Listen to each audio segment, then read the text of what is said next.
Irridu nibqgħu saqajna mal-art quddiem il-kaos ta' ħaddieħor. Kien dan il-messaġġ b'saħħtu li għadda l-Prim Ministru u mexxej Laburista Robert Abela waqt attività politika organizzata mill-Partit Laburista fis-City Theatre fil-Belt Valletta.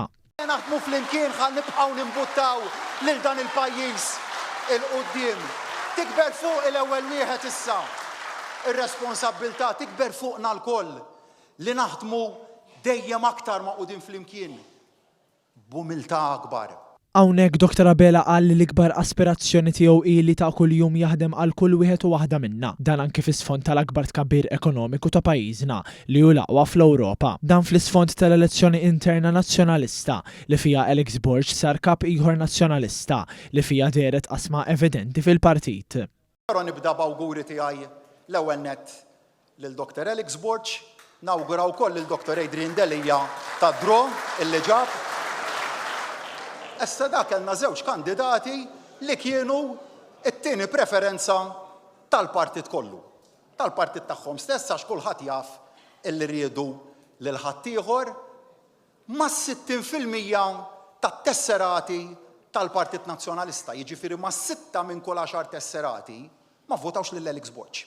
Sa dan it-tant fl-istess attività politika, il-Prim Ministru Robert Abela ħabbar li l-Gvern qed jaħdem qatih biex jintroduċi leave speċjalizzat għal dawk il-ġenituri li t-tfal tagħhom jeħtieġu l-kura tan-Neonatal and Pediatric Intensive Care Unit, magħrufa bħala l-NPICU. Dan fil-waqt li għamel referenza għal proposta leġislattiva li d-deputata Amanda Spiteri Grek mistennija tressa quddiem il-Parlament Malti bilan li dawk il-persuni li rebħu l-ġlieda kontra l-kanċer ikollhom l-istess drittijiet bħal kulħadd. Sostna li l-Grupp Parlamentari Laburista kollu se jkun spalla ma' spalla mad-deputata Spiteri Grek fuq din il-proposta leġislattiva. Il-Prim Ministru temm jistieden il-poplu Malti u għawċi kollu biex nhar il-ġimgħa u s-sibt li ġej jingħaqad f'Kennedy Grove sabiex niċċelebraw il-familji u l-ħidma tal-poplu.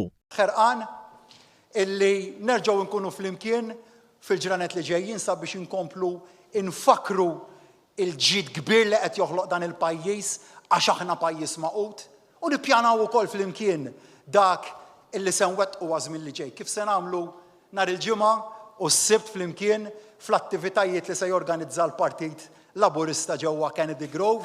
Nistedinkom biex tiġu f'dawn il-jumejn ta' attivitajiet biex niċċelebraw lill-familji tagħna